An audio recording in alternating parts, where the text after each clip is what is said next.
தேசம் காண்பார். அங்கே ஒரு பாதை உண்டு, தூயர்கள் அதிலே நடந்து செல்வார். மறுகரையில் மன்னன் மாளிகையில் மகிழ்வுடனே நாம் சேர்ந்திடுவோம். மறுகரையில் மன்னன் மாளிகை. என் தாயை பாவத்தில் கர்ப்பம் தெரிந்தால் நான் துர்த்தெழுத்தில் விடுவானேன் என்று சங்கீதக்காரன் சொல்கிறார். அப்போ அந்த துர்துண்டு அழிக்கிறதுல ஆண்டவன் என்ன பண்ணாரு, இந்த ஓய்வு நாளை நமக்கு கொடுத்திருக்கிறார். அது இஸ்ரவேலுக்கு மாத்திரம் அல்ல, அதை இஸ்ரவேலுக்கு மனுஷனுக்கு கொடுத்தார். ஹல்லேலூயா. அது இஸ்ரவேலுக்கு அல்ல, அதை மனுஷனுக்கு கொடுத்தார். ஹல்லேலூயா.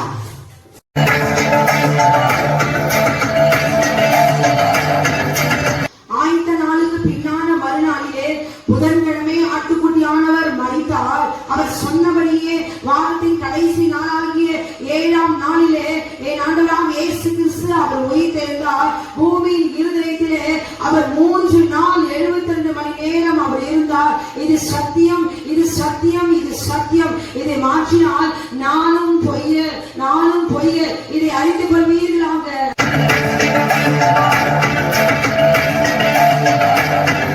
யாத்திராகமம் 32ஆம் அதிகாரத்திலே ஆசாரியன் ஆரோன் ஒரு பொன் கன்றுக்குட்டியை வாழ்வித்து நாளைக்கு கர்த்தருக்கு பண்டிகை சொன்னான். அதன் மூலமாக அவன் ஜனங்களை நிர்வாணமாக்கி இருந்தான். 3000 பேர் செத்து மடிந்தார்கள். இன்றைக்கும் ஆரோனை போல ஆசாரியத்தில் பெற்றவர்களே, கிறிஸ்துமஸ் என்ற பொன் கன்றுக்குட்டி, நியூ இயர் என்ற பொன் கன்றுக்குட்டி, குட் ஃப்ரைடே என்ற பொன் கன்றுக்குட்டி, ஈஸ்டர் என்ற பொன் கன்றுக்குட்டி, சண்டே வொர்ஷிப் என்ற பொன் கன்றுக்குட்டி செய்து இது கர்த்தருக்கு பண்டிகை, இது கர்த்தருக்கு ஆராதனை என்று சொல்லுகிற ஆசாரியர்களே, அதிக ஆக்கினி அருவம் என்று அறிந்து மனம் திரும்புவீர்களாக.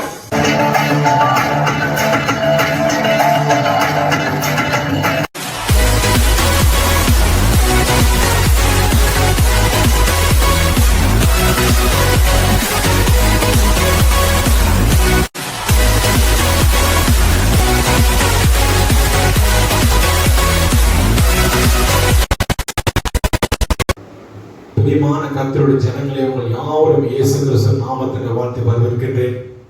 இந்த வேதாகம கேலண்டர் என்ற இந்த பகுதியிலே நாம் இதுவரைக்கும் 2 பாகங்களை பார்த்துள்ளோம். இப்பொழுது நாம் பார்க்க போகின்றது 3வது பாகம். அதாவது முதலாவது நாம் என்ன பார்த்தோம், ஆதாம் பிறந்த நாள் முதற்கொண்டு ஜலப்பிரியாறு ஒரு வரைக்கும் எத்தனை ஆண்டு என்று நாம் பார்ப்போம். அடுத்ததாக ஜலப்பிரிய வந்த நாளிலிருந்து ஆபிரகாம் பிறக்கும் வரைக்கும் எத்தனை ஆண்டு நாம் பார்த்தோம்.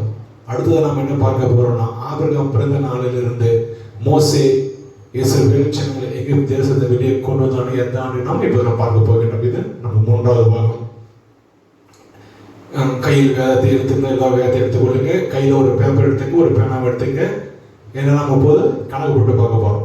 இதனால் இது வேதாகம கேலண்டர் நாம் நோக்கி போய் கொண்டிருக்கிறோம். அதாவது கிறிஸ்துவனாகிய நமக்கு இப்போது நாம் ஆசரிக்கின்ற நீவெல்லாம் அது நம்முடையதில்லை, அதெல்லாம் புறஜாதிகளுடையது.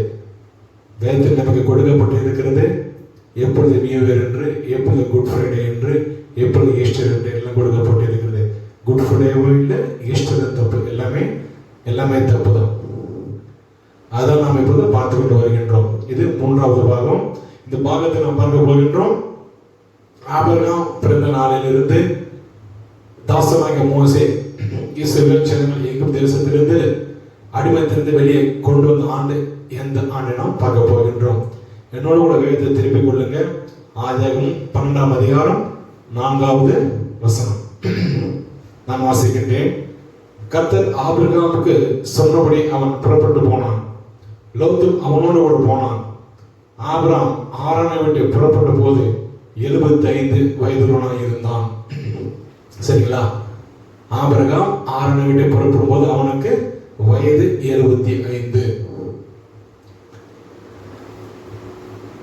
75 நீங்க நோட் பண்ணி வச்சுங்க. அடுத்ததாவது ஆதியாகமம் 21:5. ஆதியாகமம் 21 வசனம் 5 என்ன சொல்லுகிறது? தன் குமாரனாகிய ஈசாக்கு பிறந்த பொழுது ஆபிரகாம் 100 வயதாக இருந்தான். தன் குமாரனாகிய ஈசாக்கு பிறந்த பொழுது ஆபிரகாம் 100 வயதாக இருந்தான். சோ இங்க என்ன பண்ணுங்க, ஈசாக்கு போட்டு 25 போட்டுங்க. ஏன்னா 75 நம்ம ஏற்கனவே போட்டாச்சு. 75 அவரு ஆரம்பம் விட்டு அவர் வெளியே வரார். 100 வயதிலே அவர் ஈசாக்கு அவருக்கு பிறக்கின்றார். So 100 minus 75 equal to 25.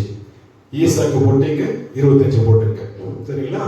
அடுத்ததாவது ஆதியாகமம் 23ஆம் அதிகாரம் 26வது வசனம். ஆதியாகமம் 23 26வது வசனம். மன்னிக்கணும், 25 26. ஆதியாகமம் 25 26. பின்பு அவன் தன் சகோதரன் தன் கையினாலே ஏசாவின் குதிகாலை பிடித்துக் கொண்டு வெளிப்பட்டான். அவனுக்கு யாக்கோபு என்று பெயரிட்டார்கள். இவர்களை அவன் பெற்ற பொழுது ஈசாக்கு 60 வயதாக இருந்தான். ஈசாக்கு யாக்கோபு ஏசாவையும் பெறப்போகின்ற பொழுது ஈசாக்கு வயசு 60 என்று குறிப்பிடப்பட்டு இருக்கிறது. ஸோ ஈசாக்கின்னு போட்டங்க, 60 போட்டுங்க. அடுத்து நாம் என்ன பார்க்க போகிறோம்னா ஆதியாகமம் 47:9. இப்போ ஆபிரகாம் பார்த்தாச்சு, ஆபிரகாம் பிள்ளை ஈசாக்கு பார்த்தாச்சு, ஈசாக்கோட பிள்ளைகள் யாக்கோபு ஏசா பார்த்தாச்சு. அடுத்து யாரை பார்க்க போறோம்னா நாம் யாக்கோபை பார்க்க போகிறோம். யாக்கோபு எத்தனை வயதுல பார்க்க போகிறோம். ஆதியாகமம் 47:9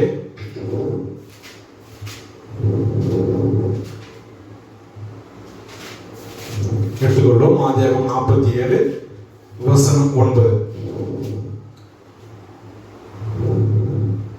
அதற்கு யாக்கோபு, நான் பரதேசியா சஞ்சரித்த நாட்கள் 130 வருஷம்.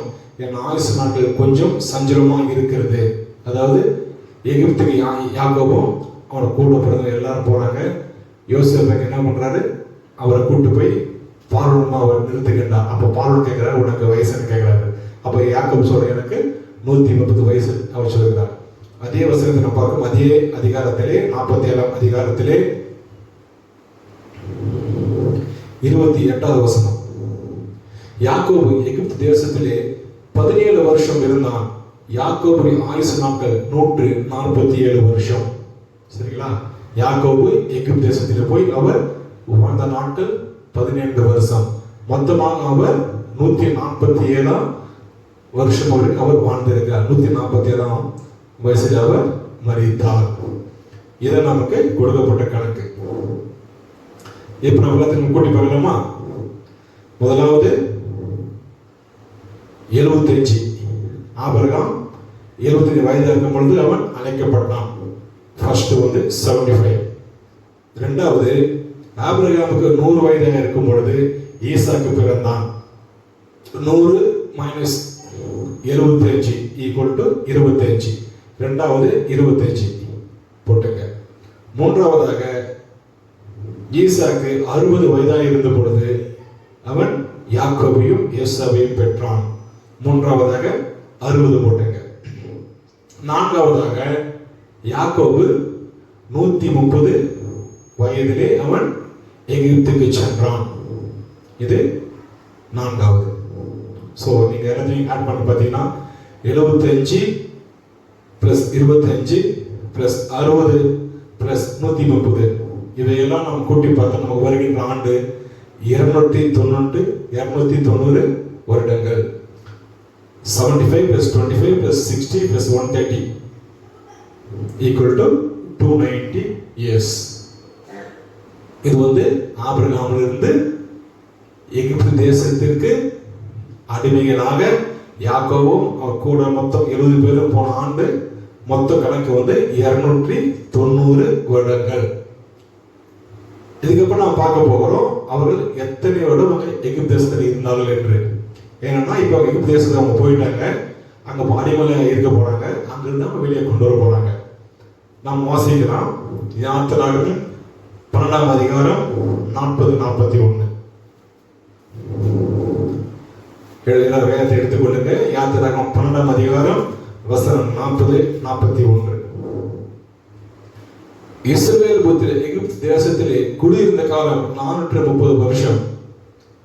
430 வருஷம் முடிந்த அன்றைய தினமே கர்த்தருடைய சேனைகள் எல்லாம் எகிப்து தேசத்திலிருந்து புறப்பட்டது. இங்க பாத்தீங்கன்னா இஸ்ரேல் புத்திரர் எகிப்து தேசத்திலே குறித்து 450 வருஷம் எழுதப்பட்டிருக்கிறது. 450 வருஷம் முடிந்த அன்றைய தினமே கர்த்தருடைய சேனை எல்லாம் எகிப்து தேசத்திலிருந்து புறப்படப்பட்டது. இதில் ஒரு சின்ன விளக்கம் நான் தர விரும்புகின்றேன். இந்த 430 வருஷம் என்பது யாக்கோபு அவர் கூட இருந்தவர்களும் எகிப்து தேசத்திலே அடிமையாக போன ஆண்டிலிருந்து அல்ல. அது ஆபிரகாமுக்கு ஆண்டவர் வாக்கு தத்தம் அவரோட கூட உடன்படிக்கை நாளிலிருந்து இது 430 வருஷம். நாம் வாசிக்கலாம். கலாத்தியர் 3:17 வாசிக்கலாம். கலாத்தியர் 3ஆம் அதிகாரம் வசனம் 17. ஆதலால் நான் சொல்லுகிறது என்னவெனில், கிறிஸ்துவை முன்னிட்டு தேவனால் முன் உறுதி பண்ணப்பட்ட உடன்படிக்கையை 430 வருஷம் அதற்கு பின்பு உண்டான நியாய பிரமாணமானது தள்ளி வாக்கு தத்தத்தை வியத்தமாக்க மாட்டாது. சரிங்களா? கிறிஸ்துவை முன்னிட்டு 430 வருஷம் அப்புறமாக மோசேயினால் எழுதப்பட்ட அந்த நியாய பிரமாணத்தை முந்தி தள்ளவிடாது என்று அவர் சொல்கிறார். சோ நீங்க பாத்தீங்கன்னா ஆபிரகாம் ஆண்டு அழைத்த நாளிலிருந்து அவரோடு உடன்படிக்கை நாளிலிருந்து மோசே இஸ்ரவேலை வெளியே கொண்டு வந்து சீனாய் மலையிலே அவர் அந்த நியாயப்பிரமாணத்தை அவர் தேவனை அவர் பெறுகின்றார். அது வரைக்கும் இடைப்பட்ட காலம் மொத்தம் 430 வருடங்கள். நாம் தவறாக புரிந்து கொள்ளக்கூடாது. இவங்க எகிப்து தேசத்துக்கு போனதிலிருந்து அந்த வருடங்கள் நாம் கணக்கிடக்கூடாது. அது ஆபிரகாம் ஆண்டவர் அழைத்த நாளில் அந்த ஆண்டிலிருந்து மோசே எகிப்து தேசத்திலிருந்து வெளியே கொண்டு வந்த ஆண்டு. அதுக்கு நாம் கணக்கு போட்டு பார்க்க வேண்டும். இதுதான் இந்த 430 வருஷம்.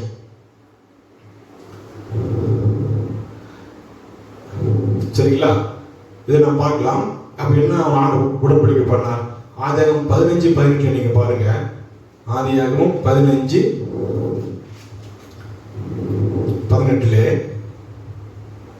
ஆண்டவர் ஆபிரகாம் சொல்றார், 4ஆம் தலைமுறையிலே அவர்கள் இவ்விடத்துக்கு திரும்பி வருவார்கள், ஏனென்றால் எம்மேயருடைய அக்கிரம் இன்னும் நிறைவாகவில்லை என்றார். 17வது வசனம் 17 வசனம். அந்த நாளிலே கர்த்தர் ஆபிரகாமோடு உடன்படிக்கை பண்ணி. சரிங்களா? இது எப்படின்னா இஸ்ரவேல் பிறக்கிறதுக்கு முன்பதாகவே அவர் ஆண்டவர் கூட்டம் பார்த்தீங்களா, 6ஆம் கூட்டம் பார்த்தீங்களா, அப்போ அவர் உடன்படிக்கை பண்றார். இது எப்போ? ஆகாரோட அவர் செய்வதற்கு முன்பதாகவே, இஸ்ரவேல் பிறப்பதற்கு முன்பதாகவே இந்த உடன்படிக்கையை ஏற்படுத்துகிறார். இதுதான் அங்கே சொல்லப்பட்டிருக்கிறது. சோ நீங்க அந்த 430 வருஷம் என்பது ஆபிரகாம் அழைத்த நாளிலிருந்து மோசே சீனாய் மலையிலே அவர் அந்த நியாயப்பிரமாணத்தை பெற்றுக்கொண்ட ஆண்டு வரைக்கும் 430 வருஷம் என்று கலாத்தியர் 3:10 சொல்லப்பட்டிருக்கிறது. ஏந்திரா 1ஆம் அதிகாரம் 40 அதை நாம் வாசிக்கின்றோம். சோ இப்ப நம்ம பாத்தீங்கன்னா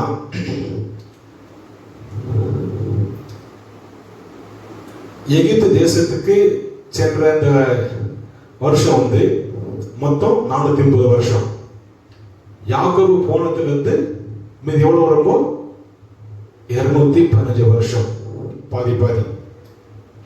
அது எப்படின்னு பாத்தீங்கன்னா, ஈசாக்கு பிறக்கும் பொழுது ஒரு 25, யாக்கோபு பிறக்கும் பொழுது அது ஒரு 60, யாக்கோபு எகிப்துக்கு போகும்போது 130. ஸோ டோட்டலா 215 வருஷம். ஏன்னா ஆபிரகாமுக்கு 25 வயசுல இருக்கும் பொழுது அவர் இந்த உடன்படிக்கை பண்ணுகிறார். அதுக்கப்புறம் ஈசாக்கு பிறகுறாங்க 25 வருடங்கள் கழித்து. ஸோ அந்த 25, அதுக்கப்புறம் ஈசாக்கு 60 வயசாகுது. அந்த ஒரு 60, ஈசாக்கு 60 வயசுல தான் யாக்கோபு பிறகுறாங்க. அப்ப யாக்கோபு 130 வயசுல அவர் எகிப்துக்கு செல்கிறார். ஸோ நீங்க 25 பிளஸ் 60 பிளஸ் 130 இது நீ கூட்டி 4 வருவது உங்களுக்கு 215 வருஷம், 215 years.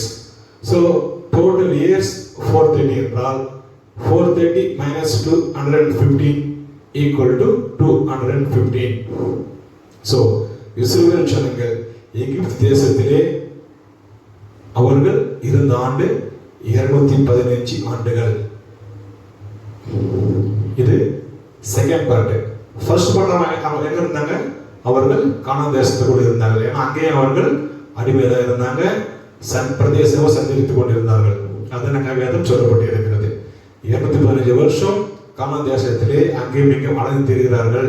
அப்புறம் பிற்ப 205 வருஷம் அவர்கள் எகிப்தில் இருக்கிறார்கள். ஸோ இந்த 430 வருஷம் முடிய அன்றைய தினமே இஸ்ரவேல் ஜனங்கள் வெளியே வந்தாங்க.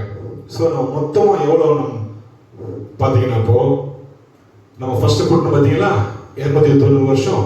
அதாவது யாக்கோபு யாக்கோபு எகிப்துக்கு போன ஆண்டு வந்து மொத்தம் 290 வருடங்கள்.